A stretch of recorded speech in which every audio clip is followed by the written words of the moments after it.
Tomorrow you're going to Kenosha, Wisconsin, Yeah. of course, the scene of so much unrest lately. And the governor says he doesn't want you to come. Why is it important for you to be seen by the people of Wisconsin now? Because I am a tremendous fan of law enforcement, and I want to thank the law enforcement. They've done a good job. And when the governor says that I shouldn't come or he'd prefer that I not come, I'm the one that called him and said, Tony, you got to bring out the National Guard. Well, I don't really want to do it. Tony, you got to bring it out.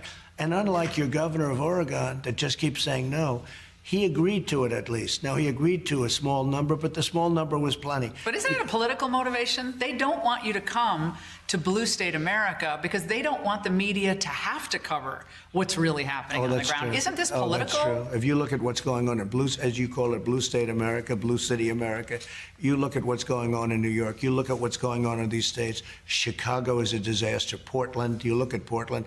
Now, Portland's a little different. That's anarchists, and I actually think in many ways that's easier to handle. I think Portland is very easy to handle because that's a group of anarchists that are paid by the outside.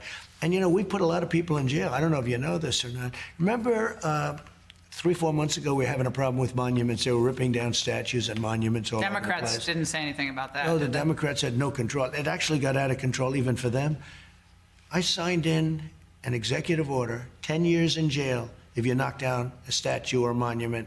You haven't heard one thing about it. You haven't. We wouldn't have. They were going after Thomas Jefferson. They were going after Lincoln, and they were going after the Washington Monument if they could knock that one down. They were going after everything. And I actually don't even think they know. I think they're just thugs. I don't think it may be an ideology, and it may not. It is an ideology for the people that are paying them. And the funny thing is, and the strange thing is, the people that are paying them and all this money, because somebody's doing What it. about the corporations? They travel. Well, wait. The people paying them, those people will be overthrown. Their lives will be taken away. Their lives will be endangered. They're all going to be gone. They're just stupid, foolish people that made a lot of money. But corporations have given an enormous amount of money in the tens of millions or maybe hundreds of millions to Black Lives Matter. Because they're weak. Which is all over a lot of these protests. So what does that mean about these corporations? Why are they paying that money out, Mr. Because President? they're weak people, led by weak people, in many cases, not all corporations. What does that mean, they're weak I looked people? at numbers where one company is giving hundreds of millions of dollars. When you say they're weak, what do you mean? Explain Because that. they just do what's the easiest path. That's not the easy path. That's a very dangerous path. Black Lives Matter is a Marxist organization. You remember pigs in a blanket, fry them like bacon. That was the first time I ever heard of Black Lives Matter. I said, that's a terrible name. It's so discriminatory. It's bad for black people. It's bad for everybody. And all of a sudden it becomes like sort of, although now if you look, it's going way down because people are tired of this stuff, what's going on, the Black Lives Matter. If you look at what's going on with the bats and a lot of thugs. Running through D.C. last night. Oh, it's terrible what's going on. But Black Lives Matter came into existence walking down the street screaming, pigs in a blanket, fry them like bacon. And that was about police officers. That was representing police. Mm-hmm. They were pigs in a blanket, like the sausages or hot dogs, fry them like bacon. Well, they were saying worse over the last couple of days in D.C. Oh, I think even worse. Yeah, probably. No, it's gotten, I don't know. Do you get worse? But DOJ's role in trying to really hit the law enforcement accelerator here against these groups. A lot of the individuals coming into Wisconsin have been tracked as out-of-staters, the ones who've been arrested. We have them all. Can DOJ do more, and what could they do to really start putting the fear of God in these violent, not the peaceful protesters, but violent protesters? So they have under investigation a lot. In fact, I'll show you. I just had this because of this very important interview with you. But I just, and I'll give this to you, in Kansas City, violence has decreased by a third since the initiative began. In Indianapolis, 49 guns confiscated. More than 1,000 arrests have been made under the initiative.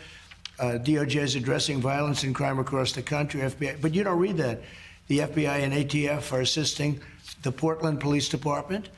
But you can't do much when you have absolutely no cooperation. But if they don't think they're going to go to jail for 10 years for doing what they're doing, then they're going to keep doing it. So how does a Trump re-election calm things down in the United States? Biden says he's going to calm things down. How will a Trump re-election calm? Why? Why won't he calm things down? Biden won't calm things down. They will take over. They will have won. If Biden gets in, they will have won. He's a weak person. He's controlled like a puppet. So it's not going to be calm things down. It's going to be they will have won. They will have taken over your cities. It's a revolution. You understand that. It's a revolution. And the people of this country will not stand for that. They're not going to stand for that. The vast majority of people feel like me. They feel like every time I put Law and Order up on social media, it gets such an incredibly positive response. The people of this country will not stand for it. If you say calm things down, yeah, calm things down because they will have taken over. Take a look at what's going on. And Biden, well, Biden is, I don't even like to mention Biden because he's not controlling anything. Who do you think is pulling Biden's strings? Is it former Obama people officials? That you've never heard of, people that are in the dark shadows, people that... What does that mean? That sounds like conspiracy theory, dark shadows. No, what is people that you haven't heard of. They're people that are on the streets. They're people that are controlling the streets. We had somebody get on a plane from a certain city this weekend, and in the plane, it was almost completely loaded with thugs wearing these dark uniforms, black uniforms with gear and this and that. They're on a plane. Where's this? I'll tell you sometime, but it's under investigation right now. But they came from a certain city, and this person was coming to the Republican National Convention. And there were like 7 people on the plane like this person, and then a lot of people were on the plane to do big damage. They were coming for planning for Washington. Yeah, this is all happening. But the money is coming from somewhere. Money is coming how can it be from tracked? some very stupid rich people that have no idea that if their thing ever succeeded, which it won't, they will be thrown to the wolves like you've never seen before.